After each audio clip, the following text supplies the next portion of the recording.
ದಿನ ನಾವು ದೊಡ್ಡದಿಂದ ಸಜ್ಜಾಪುರಕ್ಕೆ ಹೋಗೋ ರಸ್ತೆಯಲ್ಲಿ ನನ್ನಪ್ಪ ಮುಂದೆ ಬಂದಿರ್ತೀನಿ. ಸೊ ಇಲ್ಲಿ ರಸ್ತೆಯಲ್ಲಿ ಗಾಡಿಗಳು ಹೋಗ್ತಾ ಇರುವ ಸೌಂಡ್ ಅಭಾವದಿಂದ ಸಜ್ಜಾಪುರಕ್ಕೆ ಹೋಗೋ ರಸ್ತೆಯಲ್ಲಿ ದಿನ ಇಳಿಸ್ತಾ ಇದ್ದಾರೆ. ನಮ್ಮ ಹೋರಾಟಕ್ಕೆ ಫಲ ಸಿಕ್ಕಿದೆ ಅಂತ ಹೇಳ್ಬೋದು.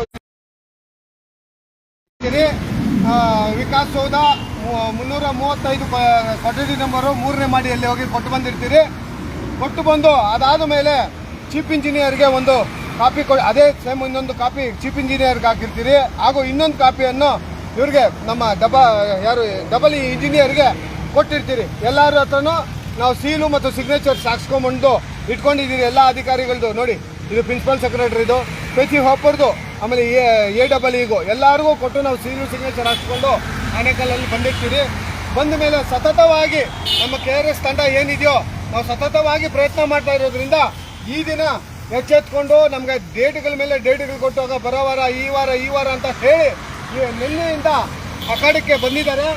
ನಮ್ಮ ಸರ್ಕಾರಿ ರಸ್ತೆಗಳಲ್ಲಿ ಅಕ್ರಮವಾಗಿ ಯಾರೋ ಒಂದು 2-3 ತಿಂತಾ ಇದ್ದನ್ನ ನಿಲ್ಲಿಸಲೇಬೇಕು ಅಂತ ಸತತವಾಗಿ ಹೋರಾಟದಲ್ಲಿ ಅದು ಕಣ್ಣು ಮುಚ್ಚಾಲೆ ಆಟ ಆಡ್ಕೊಂಡು ಬಂದಿದ್ದಾರೆ ಅಧಿಕಾರಿಗಳು. ಯಾವ ಥರ ಕಣ್ಣು ಮುಚ್ಚಾಲೆ ಆಟ ಆಡಿದ್ದಾರೆ ಅಂದರೆ, ಆ ಬೋರ್ಡ್ಗಳು ಏನು ಸಂಪರ್ಕಿಸ್ತಾ ಇದ್ದಾರೋ ಆ ಬೋರ್ಡ್ಗಳನ್ನ ಮುಟ್ಗೋಲು ಹಾಕ್ಕೊಬೇಕಾಗಿತ್ತು, ಆ ಬೋರ್ಡ್ಗಳನ್ನ ಮಾರಾಟ ಮಾಡಬೇಕಾಗಿತ್ತು, ಅದ್ರಲ್ಲಿ ಅವ್ರ ಮೇಲೆ ಕೇಸ್ ಬುಕ್ ಮಾಡಬೇಕಾಗಿತ್ತು. ಅವ್ರು ಇಷ್ಟು ದಿನ ದುಡ್ದು ತಿಂದಿದ್ದಕ್ಕೆ ಅವ್ರು ಪೆನಾಲ್ಟಿ ರೂಪದಲ್ಲಿ ವಾಪಸ್ ತೆಗೆದುಕೊಳ್ಬೇಕಾಗಿತ್ತು. ಅದು ಯಾವುದೇ ಮಾಡಲಿಲ್ಲ ಅಧಿಕಾರಿಗಳು. ಅವ್ರ ಕಡೆ ನಿಂತು ಅವರೇ ಸಿಬ್ಬಂದಿಗಳನ್ನ ಯಾರು ಅಕ್ರಮವಾಗಿ ಹಾಕಿದ್ರು ಆ ಸಿಬ್ಬಂದಿಗಳ ಕಡೆನೇ ವರ್ಕರ್ನ ತರಿಸಿ ನಿಲ್ಲಿಸಿ ಅವ್ರದೇ ಆದಂಥ ಕ್ಯಾಂಟ್ರಲ್ಲಿ ತುಂಬಿ ಅವ್ರದೇ ಆದಂಥ ಜಾಗದಲ್ಲಿ ಡಂಪ್ ಮಾಡ್ಕೊಂಡು ಹೋಗ್ತಾ ಇದ್ದಾರೆ. ಹಾಗಾಗಿ ಅಧಿಕಾರಿಗಳು ಇದಕ್ಕೆ ಶಾಮೀಲಿರೋದ್ರಿಂದ, ಯಾಕಂದ್ರೆ ಇದನ್ನೊಂದು FIR ಮಾಡಲಿಲ್ಲ.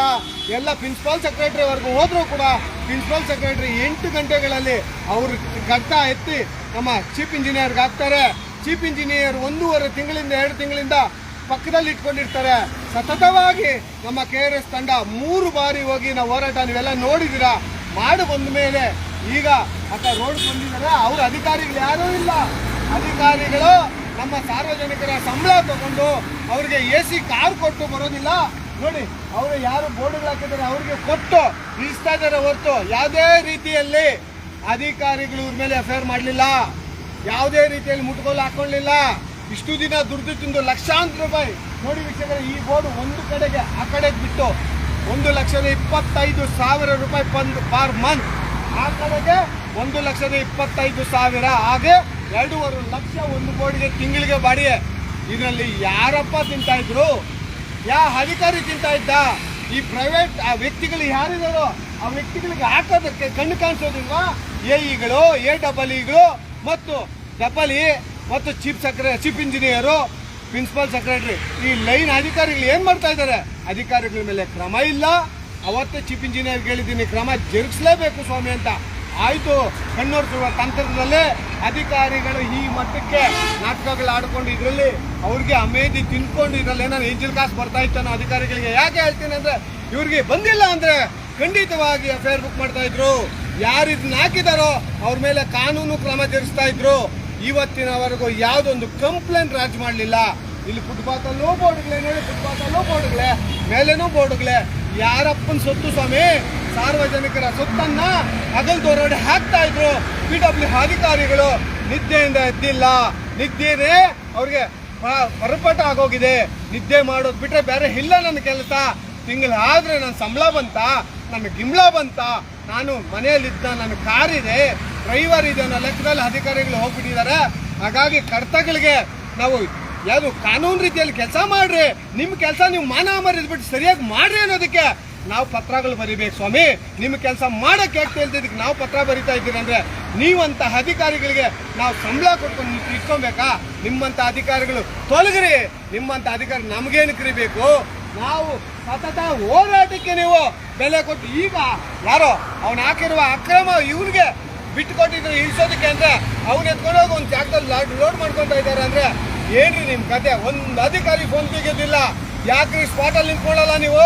ಯಾಕೆ ಕೆಳಗಡೆಯಿಂದ ತೆಗಿಬೇಕು ಸ್ವಾಮಿ? ಅಧಿಕಾರಿಗಳೇ ಯಾಕೆ ತೆಗಿಯಲ್ಲ ನೀವು? ಮೇಲ್ಮಟ್ಟಕ್ಕೆ ಕಟ್ ಮಾಡಿಕೊಂಡು ರೋಡಲ್ಲಿ ಸತ್ತು ಸಾಯೋನು. ಈಗ ಮೊನ್ನೆ ನಾವು ಸಜ್ಜಾಪುರದಿಂದ ಹತ್ತಿರಲ್ಲಿಗೆ ಹೋಗೋ ರಸ್ತೆಯಲ್ಲಿ ಮೊನ್ನೆ ಮಳೆಗಾಳಿಗೆ ಒಂದು ಹೋಂಡಾ ಮೇಡಹಳ್ಳಿ ಹತ್ರ ಒಂದು ಕಾರ್ ಮೇಲೆ ಬಿದ್ದಿದೆ. ಆ ಕಾರಲ್ಲಿ ಒಂದು ಫ್ಯಾಮ್ಲಿ ಗಂಡ ಹೆಂಡತಿ ಚಿಕ್ಕ ಮಗು 2 ವರ್ಷದ ಮಗು ಅವ್ರ ಕಾರ್ ಮೇಲೆ ಬಿಟ್ಟು ಕಾರ್ ಜಖಮಾಗಿದೆ.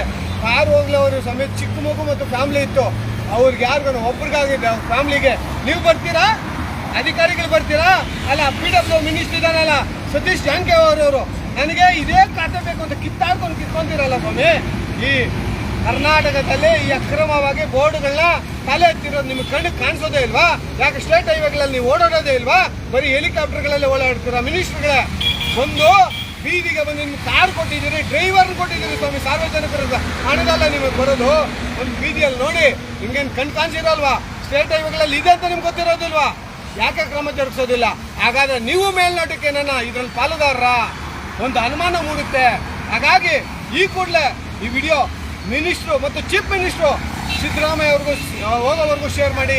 ಯಾಕೆ ಅಂದರೆ ಹಾಗಾದರೂ ಮಾನ ಮರ್ಯಾದೆ ಬಂದು ಈ ಬೋರ್ಡ್ಗಳನ್ನ ತೆರವುಗೊಳಿಸಿ ಯಾರು ಮಾಡಿದಾರೋ ಈ ಅಲ್ಕ ಕೆಲಸ ಅಂತ ಹೇಳ್ಬೋದು. ಯಾಕೆ ಅಂದರೆ ಅಕ್ರಮವಾಗಿ ಲಕ್ಷ ದುಡ್ಡು ತಿಂತಾ ಇದ್ದಾರೆ ಅಂದರೆ ಇದು ಅಕ್ರಮ ಕೆಲಸನೇ. ಹಾಗಾಗಿ ಅವ್ರ ಮೇಲೆ ಈ ಕೂಡಲೇ ಕ್ರಮ ಜರುಗಿಸಬೇಕು ಕಾನೂನು ರೀತಿಯಲ್ಲಿ. ಯಾವುದೇ ಒಂದು FIR ಹಾಕಿದೆ ಒಳಗಡೆ ಸಂಸದಲ್ಲಿ ಇವ್ರು ನಡೆಸ್ತಾ ಇದ್ದಾರೆ ಅಂದರೆ ಇದರಲ್ಲಿ ಎಲ್ಲರೂ ಪಾಲುದಾರರೇ, ಪ್ರತಿಯೊಬ್ಬರು ಪಾಲುದಾರರೇ. ಹಾಗೂ ಈ ಕ್ಷೇತ್ರದ MLA ಆಗಿರುವಂಥ ಈ ಶಿವಣ್ಣರವರು ಅವ್ರಿಗೆ ಕಣ್ಣಿಗೆ ಬಿದ್ದಿಲ್ವಾ? ಈ ಅಕ್ರಮ ಬೋರ್ಡ್ಗಳು ಅವ್ರ ಕಣ್ಣಿಗೆ ಬಿದ್ದವೇ ಇಲ್ವಾ? ಅವ್ರ ಮನೆ ಮುಂದ್ಗಡೆನೇ ಇದೆ ಸ್ವಾಮಿ. ಸೂರ್ಯ ಸಿಟಿ ಮನೆ ಮುಂಭಾಗದಲ್ಲಿ ಅವ್ರ ಮನೆಗೆ ರೈಟ್ ತಗೊಳ್ಳುವಾಗ ಅಲ್ಲಿ ಬೃಹತ್ ಬೋರ್ಡ್ ಅಲ್ಲೇ ಇದೆ ಸರ್ಕಾರ ರಸ್ತೆಯಲ್ಲಿ. ಯಾಕೆ MLA ಪ್ರಶ್ನೆ ಮಾಡ್ತಾ ಇಲ್ಲ? MLA ಇದೇ ಅಲ್ವಾ ಕೆಲಸ? ಯಾವ್ದು ಅಕ್ರಮಗಳು ನಡೀತಾ ಇದೆ ಹಾಗೂ ಅಧಿಕಾರಿಗಳು ಕೆಲಸ ಮಾಡ್ತಾ ಇದ್ದಾರೆ ಇಲ್ವಾ ಅನ್ನೋ ನೋಡೋ ಕೆಲಸ ಅಲ್ವಲ್ಪ MLAಗೆ. ಆ ಕೆಲಸ ಮಾಡೋದಿಲ್ಲ ಅಂದ್ರೆ ನಾನು MLA ಆಗಿ ಸೇವೆ ಮಾಡ್ತೀನಿ ಅನ್ನೋದು ಏನಿದೆ? ನಿಮ್ಮ ಸೇವೆ ಆಗೋದಿಲ್ಲ ಅಂದ್ರೆ ದಯವಿಟ್ಟು ಬಿಟ್ಬಿಡಿ ಸ್ವಾಮಿ. ನಮ್ಮನ್ನ ರಕ್ತವನ್ನ ಕುಡಿಬೇಡಿ.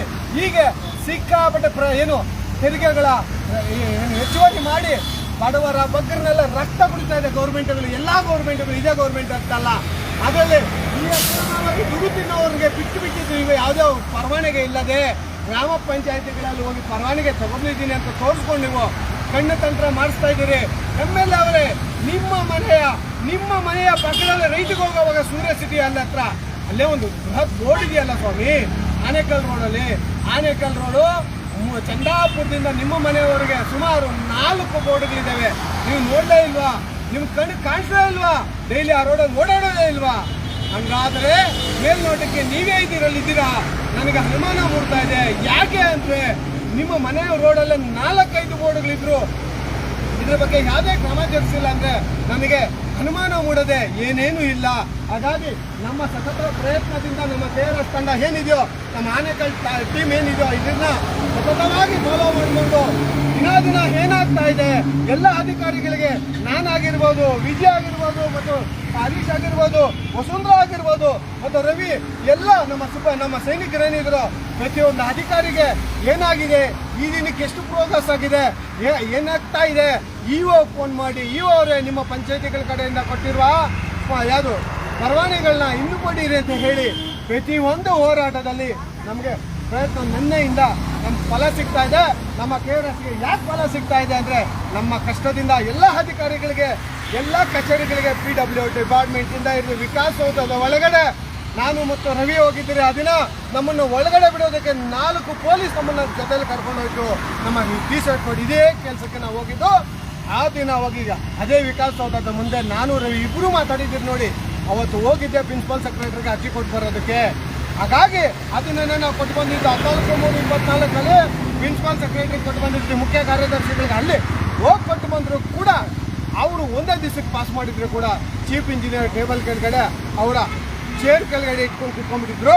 ಆ ಚೇರಿಂದ ಬಿಡಿಸೋದಕ್ಕೆ ನಾವು ಚೇರ್ ಅವ್ರನ್ನ ಎಬ್ಬಿಸಿ ಬಿಡಿಸಿ ಡಬಲಿಯಿಂದ ಇವತ್ತು ಮಾಡಿಸ್ತಾ ಇದ್ದೀರಿ. ಹಾಗಾಗಿ ಏನನ್ನ ಆಗಲಿ ಅಧಿಕಾರಿಗಳು ಒಳ್ಳೆ ಕೆಲಸ ಮಾಡಿ ನಿಮ್ಮನ್ನು ಒಳ್ಳೆ ಕೆಲಸ ಮಾಡಿದ್ರೆ ನಾವು ತೆಗೆದೋಗೋದಕ್ಕೆ ನಾವು ರೆಡಿ ಇಲ್ಲ, ನಿಮ್ಮನ್ನು ಹೊಗಳ್ತೀರಿ. ಹಾಗಾಗಿ ಇದು ಏನು ಕಟ್ ಮಾಡಿ ಅರ್ಧ ಬಿಟ್ಟು ಹೋಗ್ತಾ ಇದ್ರೆ ಬಿಡಬೇಡಿ ಸ್ವಾಮಿ. ಗುರು ಸಮೇತ ಕಿತ್ತಾಕಿ ಹಾಗೂ ಇಲ್ಲಿ ಸೆಂಟ್ರಲ್ಲಿ ಬೋರ್ಡ್ಗಳು ಹಾಕ್ಕೊಂಡು ಹೋಗಿರೋ ಚಿಕ್ಕ ಬೋರ್ಡ್ಗಳನ್ನ ಅದನ್ನ ತೆರವುಗೊಳಿಸ್ಬೇಕು. ನೀವು ದೊಡ್ಡ ಬೃಹತ್ ಬೋರ್ಡ್ ತೆರವುಗೊಳಿಸ್ಕೊಂಡು ಹೋದ್ರೆ ಸಾಕಾಗೋದಿಲ್ಲ. ಚಿಕ್ಕ ಬೋರ್ಡ್ಗಳನ್ನ ಆ ಬೋರ್ಡ್ಗಳಿಂದ ಮುಂದೆ ಅನಾಹುತಗಳು ಆಗ್ಬೋದು. ಹಾಗಾಗಿ ಈ ಕೂಡಲೇ ಅದನ್ನು ಜೊತೆಯಲ್ಲಿ ಕಿತ್ಕೊಂಡು ಹೋಗಿ ಬಿಡಬೇಡಿ ಅಂತ ಹೇಳ್ತಾ ನನ್ನ ಮಾತನ್ನು ಮುಗಿಸ್ತಾ ಇದ್ದೀನಿ. ಈಗ ವಿಜಯ್ ಮಾತಾಡ್ತಾರೆ. ನಮಸ್ಕಾರ ಸ್ನೇಹಿತರೆ. ಯಾಕಂದರೆ ಮೇಲಧಿಕಾರಿಗಳಿಗೆ ಅರ್ಜಿ ಕೊಟ್ಟಿರುವಂಥದ್ದು 14/3. ಆದರೆ ಸ್ಥಳೀಯ ಮಟ್ಟದಲ್ಲಿ ಪಂಚಾಯಿತಿಗಳಿಗೆ ಮತ್ತು ನಗರಸಭೆ ಮತ್ತು CMCಗಳಿಗೆ ಪುರಸಭೆಗಳಿಗೆ 1 ವರ್ಷದ ಹಿಂದೆಯೇ ಸತತವಾಗಿ ಈ ಜಾಹೀರಾತು ಫಲಕಗಳನ್ನು ಎಲ್ಲರೂ ನೇಮಕ ಮಾಡ್ತಾಯಿದ್ರು. ರಾತ್ರೋರಾತ್ರಿ ಇಲ್ಲೇನು ಗುಳಿಗಳನ್ನು ಹಾಕೋದು, ಕಾಂಕ್ರೀಟ್ಗಳನ್ನು ಹಾಕಿ ರಾತ್ರೋರಾತ್ರಿ ಕೆಲಸ ಮಾಡ್ತಾಯಿದ್ರು. ಇದನ್ನು ತೆರವುಗೊಳಿಸಬೇಕು, ಅಧಿಕಾರಿಗಳು ರಾತ್ರಿ ಬಂದು ವೀಕ್ಷಣೆ ಮಾಡಬೇಕು ಅಂತ 1 ವರ್ಷದಿಂದ ಸತತವಾಗಿ ಪ್ರಯತ್ನ ಪಟ್ವಿ. ಅಧಿಕಾರಿಗಳು ನಮಗೆ ಇವತ್ತು ನಾಳೆ ಅನ್ನೋ ರೀತಿಯಲ್ಲಿ ವರ್ಷಾನುಗಟ್ಟಲೆ ಅವರು ನಮ್ಮನ್ನು ದಾರಿ ದಿಕ್ಕು ತಪ್ಪಿಸ್ತಾಯಿದ್ರು. ಅದಕ್ಕೆ ಸಂಬಂಧಪಟ್ಟಂತೆ ಮೇಲಧಿಕಾರಿಗಳಿಗೆ ಮನವಿ ಕೊಟ್ಟಾಗ ಮತ್ತು ಅಲ್ಲಿ ನಾವು ಕೂಲಂಕುಷವಾಗಿ ನಿಮ್ಮ ಆಫೀಸಲ್ಲಿ ಧರಣಿ ಕೂಡ್ತೀವಿ, ನೀವು ಯಾವುದೇ ಕಾರಣಕ್ಕೂ ತೆರವುಗೊಳಿಸೋದಿಲ್ಲ ಅನ್ನೋದು ಯಾಕಂದರೆ ಸ್ಥಳೀಯ ರಾಜಕಾರಣಿಗಳ ಒತ್ತಡ ಮತ್ತು ಕೆಲವು ಪ್ರಭಾವಿಗಳ ಒತ್ತಡದಿಂದ ಇಂಥ ಇಲ್ಲಿಗಲ್ ಆಗಿ ಆಗ್ತಾ ಇದ್ದಂಥ ಜಾಹೀರಾತು ಫಲಕಗಳು ಒಂದು ರೀತಿಯಲ್ಲಿ ಕೋಟ್ಯಾಂತರ ರೂಪಾಯಿ ಕಾನೂನು ಅಂದರೆ ನಮಗೆ ನಮ್ಮದೇ ಆದಂಥ ಒಂದು ಸಂವಿಧಾನ ಇದೆ. ಅದರಲ್ಲಿ ಒಂದು ಕಾರ್ಯಾಂಗ, ನ್ಯಾಯಾಂಗ ಮತ್ತು ಶಾಸಕಾಂಗ ಅನ್ನೋದಿದೆ. ನ್ಯಾಯಾಂಗ ತನ್ನ ಕಾರ್ಯವನ್ನು ವ್ಯಾಪ್ತಿ ಒಳಗಡೆ ಬಂದಂಥವರು ಅಲ್ಲಿ ಜಡ್ಜ್ಮೆಂಟ್ ಮುಖಾಂತರ ಒಂದು ಆರ್ಡ್ರನ್ನು ಮಾಡಿ ತೆರವುಗೊಳಿಸಬೇಕು, ಇಲ್ಲಿಗಲ್ ಅನ್ನೋದನ್ನು ಮಾಡಿದ್ದಾರೆ. ಆದರೆ ನಮ್ಮ ಕಾರ್ಯಾಂಗ ಮತ್ತು ಶಾಸಕಾಂಗ ಇವೆರಡೂ ಸಹ ಇಲ್ಲಿ ಭ್ರಷ್ಟಾಚಾರದಲ್ಲಿ ತೊಡಗಿ ಕೋಟ್ಯಾಂತರ ರೂಪಾಯಿಗಳ ಇಲ್ಲಿ ಅವ್ಯವಹಾರವನ್ನು ನಡೆಸಿದೆ.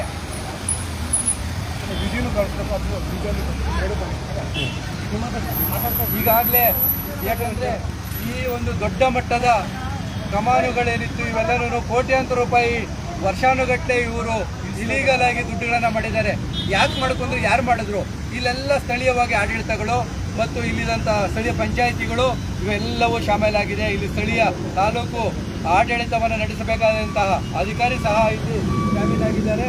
ಇಂಥ 106 ಬೋರ್ಡ್ಗಳನ್ನು ತೆರವುಗೊಳಿಸಿ ಆದಷ್ಟು ಬೇಗ, ಯಾಕಂದರೆ ಇದು ರಾತ್ರೋರಾತ್ರಿ ಮಾಡುವಂಥ ಕೆಲಸಗಳನ್ನು ಈಗ ಹಗಲೊತ್ತಲ್ಲಿ ಮಾಡ್ತಾ ಇದ್ದಾರೆ. ಯಾಕೆ ಬೇಕಾದ ರಾತ್ರಿ ಹೊತ್ತು ಗಂಟೆ ಇವರು ನಿರ್ಮಾಣ ಮಾಡ್ತಾಯಿದ್ರು. ಈ ಒಂದು ಸುಪ್ರೀಂ ಕೋರ್ಟು ಮತ್ತು ಹೈಕೋರ್ಟಿನ ಆದೇಶಕ್ಕೆ ತಲೆ ಬಾಚಿ ತೆರವುಗೊಳಿಸ್ತಾ ಇರೋದಕ್ಕೆ ನಾವು ನಮ್ಮ ಹೋರಾಟಕ್ಕೆ ಮತ್ತು ನಮ್ಮ ಸತತ 1 ವರ್ಷದಿಂದ ನಾವು ಮಾಡಿರುವಂಥ ಹೋರಾಟಕ್ಕೆ ಸಿಕ್ಕಿರೋ ಫಲ ಅನ್ನೋದಾದರೆ ಸಂತೋಷ ಪಡಲ್ಪಟ್ಟು ಈ ಆನೇಕಲ್ಲು ಮತ್ತು ಅತ್ತಿಬೆಲೆ ಮತ್ತು ಸರ್ಜಾಪುರ ಸ್ಟೇಷನ್ಗಳಲ್ಲಿ ಇವ್ರ ಮೇಲೆ ದೂರು ದಾಖಲಾಗಿತ್ತು. ಆದರೆ ಅವ್ರ ಮೇಲೆ ಯಾವುದೇ FIRಗಳನ್ನು ದಾಖಲಾಗಿದೆ, ಅವ್ರ ಮೇಲೆ ಯಾವುದೇ ಕಂಪ್ಲೇಂಟನ್ನು ದಾಖಲು ಮಾಡಿಲ್ಲ. ಈಗಲಾದರೂ ಈಗ ಅವ್ರ ಮೇಲೆ ದಾಖಲಾಗಿ FIR ಮಾಡಿ ಅವರು ಕಟ್ಟಡೆಗೆ ತಂದು ಅದೇನಾದರೂ ನಷ್ಟವನ್ನು ಸರ್ಕಾರಕ್ಕೆ ಅದು ಮರುಪಡಿಬೇಕು ಅನ್ನೋದು ನಾನು ಈ ಮುಖಾಂತರ ಒತ್ತಾಯಿಸ್ತೀನಿ. ಈಗ ಅದು ತೆರವುಗೊಳಿಸುವಂಥ ದೃಶ್ಯಾವಳಿಗಳನ್ನು ನೀವು ನೇರವಾಗಿ ನೋಡಿ. ಈಗ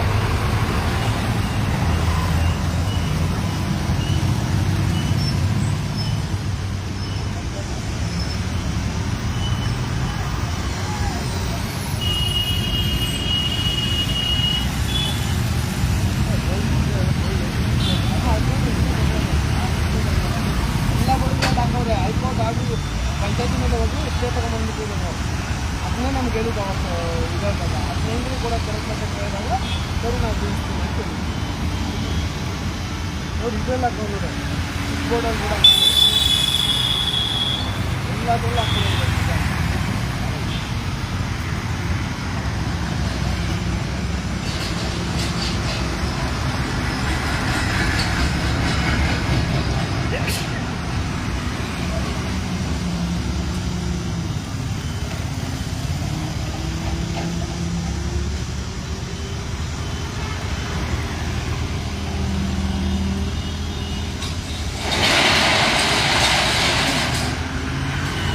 ಶಿಕ್ಷಕರೇ, ಇಷ್ಟು ಬೃಹತ್ ಬೋರ್ಡ್ಗಳು ಯಾರಿಗೆ ಗೊತ್ತಾಗದೆ ಹಾಕಿದ್ದಲ್ಲ, ಎಲ್ಲರೂ ಇದರಲ್ಲಿ ಪಾಲುದಾರರೇ.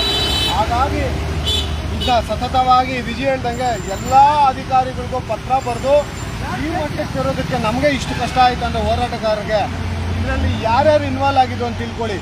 ಇನ್ನೂ ಸ್ವಲ್ಪ ದಿನಗಳಲ್ಲಿ ನಿಮ್ಗೆ ಇನ್ನೂ ನಿಜಗಳು ಬರುತ್ತೆ. ಸ್ವಲ್ಪ ಜಾಗಗಳಲ್ಲಿ ಇಳಿಸಬಾರ್ದು ಅಂತ ನಿನ್ನೆ ಸಾಯಂಕಾಲ ಅಧಿಕಾರಿಗಳು ಕರೆದು ಧಮಕಿ ಕೊಟ್ಟು ಕಳಿಸಿರೋದ್ರಿಂದ ಈ ದಿನ ಅಧಿಕಾರಿಗಳು ಕಣ್ಣಿಗೆ ಕಾಣ್ತಿರಾಗೋಗಿದ್ದಾರೆ. ಹಾಗಾಗಿ ಅದನ್ನೆಲ್ಲ ಆಡಿಯೋಗಳು ಮತ್ತು ವಿಡಿಯೋಗಳನ್ನ ನಾನು ಮುಂದಿನ ಇದರಲ್ಲಿ ನಿಮಗೆ ಎಲ್ಲ ವಿಡಿಯೋಗಳನ್ನ ನಿಮ್ಗೆ ತಲುಪಿಸ್ತೀನಿ. ಅಧಿಕಾರಿಗಳನ್ನ ಯಾರು ಕರೆದಿದ್ರು, ಯಾರು ನಾನು ಧಮಕಿ ಕೊಟ್ಟಿದ್ದಾರೆ ಅಧಿಕಾರಿಗಳಿಗೆ, ಯಾಕೆ ಅರ್ಧಂಬರ್ಧದಲ್ಲಿ ಓಡೋಗಿದ್ದಾರೆ, ಈ ದಿನ ಯಾರು ಅಧಿಕಾರಿಗಳು ಕಣ್ಣಿಗೆ ಕಾಣಿಸ್ತಾ ಇಲ್ಲ ಅನ್ನೋದಕ್ಕೆ ನಿಮ್ಮ ಮುಂದಿನ ದಿನಗಳಲ್ಲಿ ಒಂದೊಂದು ಕೇಳ್ತೀನಿ. ನಾವು ಸತತವಾಗಿ KRS ನಾನು ಹೇಳ್ದಂಗೆ ಯಾರು ವಿಜಿ ಹೇಳ್ದಂಗೆ ಮಾದೇಪುರ ಕ್ಷೇತ್ರ ಮತ್ತು ಆನೇಕಲ್ ಕ್ಷೇತ್ರದಲ್ಲಿ ನಾವು ಎರಡಕ್ಕೆ ಮಾತ್ರ ಪ್ರಯತ್ನ ಮಾಡಿದ್ರೆ, ಆದರೆ ಇವತ್ತಿನ ದಿನದಿಂದ ರಾಜ್ಯಾದ್ಯಂತ ತೆರವುಗೊಳ್ಳಲೇಬೇಕು. ಇಲ್ಲದಿದ್ದಲ್ಲಿ ಅವಾಗ ವಿಧಿ ಹೇಳ್ತಾ ಇದ್ರು, ಇವ್ರು ತೆಗಿದ್ರೆ ತೆಗೀಲಿ, ಇದ್ದಿದ್ರೆ ಯಾರ್ಯಾರು ಧಮಕಿ ಕೊಟ್ಟು ಇದು ಮಾಡ್ತಾರೋ ಅಧಿಕಾರಿಗಳು ಮಾಡ್ಕೊಳ್ಳಿ, ನಾವು ಮುಂದಿನ ದಿನಗಳಲ್ಲಿ ಕಚೇರಿಗಳಿಗೆ ಹೋಗಿ ನಾವು ಹೋರಾಟಕ್ಕೆ ಕೂರೋಣ. ನಾವ್ಯಾಕೆ ಇಲ್ಲಿ ನಾವು ಇದು ಮಾಡ್ಕೊಂಡು ಹೋಗ್ಬೇಕಾಗಿಲ್ಲ, ಅಧಿಕಾರಿಗಳಿಗೆ ನಾವು ಕೆಲಸ ಮಾಡಿಸೋಣ. ಯಾಕಂದ್ರೆ ಪ್ರತಿನಿಧಿಗಳು ನಾನು ಗೆದ್ದು MLA ಆಗಿ ಏನೋ ಉದ್ಧಾರ ಮಾಡ್ತೀನಿ ತಾಲೂಕಿಗೆ ಅಂತ ಬಂದು ಎಲ್ಲ ಅಕ್ರಮಗಳಲ್ಲಿ ಮುಳುಗಿ ತೇಲ್ತಾ ಇದ್ದಾರೆ. ಹಾಗಾಗಿ ನಾವು ಪ್ರತಿನಿಧಿಗಳನ್ನ ಮಾತಾಡ್ಸೋದೇ ಬೇಡ, ನಮ್ಮ ಕೆಲಸ ಅಧಿಕಾರಿಗಳ ಕೈಯಲ್ಲಿ ಕೆಲಸ ಮಾಡಿಸೋಣ ಅಂತ ನಾವು ಮುಂದಿನ ದಿನಗಳಲ್ಲಿ ಸತತವಾಗಿ ಈ ಕರ್ನಾಟಕದಲ್ಲಿ ಈ ಬೋರ್ಡ್ಗಳೇನಿದೆಯೋ ಎಷ್ಟೆಷ್ಟು ಬೃಹತ್ ಬೋರ್ಡ್ಗಳಿದಾವೋ ಈ ಕರ್ನಾಟಕದಲ್ಲಿ ಎಲ್ಲ ತಾಲೂಕುಗಳಲ್ಲೂ ಎಲ್ಲ ಜಿಲ್ಲೆಗಳಲ್ಲೂ ತೆರವುಗೊಳಿಸಲೇಬೇಕು. ಅಧಿಕಾರಿಗಳು ಸಂಬಳನ ಗಿಂಬಳ ಸಂಬಳ ತಿನ್ಕೊಂಡು ಕೂರೋದಕ್ಕಲ್ಲ ಸ್ವಾಮಿ, ಇಂಥ ಅಕ್ರಮಗಳನ್ನ ತೆರವುಗೊಳಿಸ್ಬೇಕು. MLAಗಳ ಕೆಲಸ ಮಾಡ್ತಿದ್ರೆ ಹೋಗ್ಲಿ, ನಮಗೆ ಕಾರ್ಯಾಂಗ ಕೆಲಸ ಮಾಡಲಿ. ಶಾಸಕಾಂಗ ಅಂತೂ ಹಾಳಾಗೋಗಿದೆ, ವಿಧಾನಸೌಧ ಮಾರಾಟಕ್ಕೆ ಬಂದಾಗಿದೆ. ಆ ಮಟ್ಟಕ್ಕೆ ನಾವಂತೂ ಬಾಯಿ ಪಡ್ಕೊಂಡು ಸಾಕಾಗಿದೆ KRS ತಂಡ. ಯಾಕೆ ಅಂದ್ರೆ ಯಾವುದೇ ಕೆಲಸ ನಾನಲ್ಲ, ಇದು ಏನಾಗಿರ್ಲಿ, ಅಕ್ರಮವಾಗಿ ಭ್ರಷ್ಟಾಚಾರದಲ್ಲಿ ಸಿಕ್ಕಾಕೊಂಡಿರ್ಲಿ, ಇಲ್ಲ ಸೆಕ್ಸ್ ಲ್ಯಾಂಡಲ್ಲಿ ಸಿಕ್ಕಾಕೊಂಡಿದ್ರು, ನಾನವನಲ್ಲ ಅಂತ ವಿಧಾನಸೌಧದಲ್ಲಿ ಪ್ರತಿಯೊಬ್ಬರು ಹೇಳಕ್ ಸ್ಟಾರ್ಟ್ ಆಗಿದ್ದಾರೆ. ವಿಧಾನಸೌಧದಲ್ಲಿ ಮುಂದಿನ ದಿನಗಳಲ್ಲಿ ನಾನವನಲ್ಲ ಅಂತ ಒಂದು ದೊಡ್ಡ ಬೋರ್ಡ್ ಹಾಕೊಂಡ್ಬಿಡ್ಲಿ. ಈಗ ನಾವು ಕಾರ್ಯಾಂಗ ಕೈಯಲ್ಲಿ ಕೆಲಸ ಮಾಡಿಸೋಣ. ಯಾಕಾಗಲ್ಲ, ಕಾರ್ಯಾಂಗದಲ್ಲಿ ಕೆಲಸ ಮಾಡೋಕ್ಕಾಗಲ್ಲ ಅಂದ್ರೆ ದಯವಿಟ್ಟು ನೀವು ರಾಜೀನಾಮೆ ಬಿಟ್ಟು ಹೋಗಿ ಸ್ವಾಮಿ ಅಂತ ಹೇಳೋಣ ಅಂತ ಹೇಳ್ತಾ ನನ್ನ ಮಾತನ್ನು ನೋಡಿದ್ರೆ ಖುಷಿ ಆಗ್ತಾ ಇದೆ. ಬೋರ್ಡ್ಗಳು ಇಳಿಬೇಕು. ನಿಮ್ಮ ರಸ್ತೆಗಳಲ್ಲಿ ಯಾರೋ ಒಬ್ರು ತಿನ್ನೋದು ಎಷ್ಟು ಮಾತ್ರ ಸಮಂಜಸ. ರಾಜಕಾರಣಿಗಳು ಈ ಓಟಿಗೆ ಮಾತ್ರ ಬರ್ತಾರೆ, ಇಂಥ ಅಕ್ರಮಗಳು ಬರೋದಿಲ್ಲ. ಈ ಓಟು ಬಂದ್ರೆ ಸಾಕು ಅವ್ರಿಗೆ. ಓಟ್ ಆಯ್ತಾ ನೀವು ಬಿಡಿ, ನೀವು ನಮಗೆ ಸಂಬಂಧನೇ ಇಲ್ಲ, ಸಾರ್ವಜನಿಕರು ನಿಮ್ಗೆ ಸಂಬಂಧನೇ ಇಲ್ಲ ಅನ್ನೋ ಲೆಕ್ಕಕ್ಕೆ ರಾಜಕಾರಣಿಗಳು ಇದ್ದಾಗಿದೆ. ವಿಧಾನಸೌಧ ಮೊದಲು ವಿಧಾನಸೌಧಕ್ಕೂ ಈಗ ವಿಧಾನಸೌಧಕ್ಕೂ ಹೇಳಕ್ಕೆ ಆಗೋದಿಲ್ಲ. ಆ ಮಟ್ಟಕ್ಕೆ ಭ್ರಷ್ಟಾಚಾರ. ವಿಧಾನಸೌಧ ಒಳಗಡೆ ಲಕ್ಷಾಂತರ ರೂಪಾಯಿ ಸಿಕ್ಕಿದ್ರು ಕೂಡ ನಾನವನಲ್ಲ ಅಂತ ಹೇಳಿದ್ದು ವಿಧಾನಸೌಧ ಆಗೋಗಿದೆ. ಹಾಗಾಗಿ ಈ ಕೂಡಲೇ ನೀವು ಎಚ್ಚೆತ್ಕೊಳ್ಳಿ ಸಾರ್ವಜನಿಕರೇ. ಇಂಥ ಬೋರ್ಡ್ಗಳನ್ನ ಹಾಗೂ ಚಿಕ್ಕ ಬೋರ್ಡ್ಗಳನ್ನ ಪ್ರತಿಯೊಂದು ಪ್ರಶ್ನಿಸಿ ಅಧಿಕಾರಿಗಳನ್ನ ಬಿಡಬೇಡಿ ಅಂತ ಹೇಳ್ತಾ ನಾನು ಮಾತು ಮುಗಿಸ್ತಾ ಇದ್ದೀನಿ. ನಮಸ್ಕಾರ.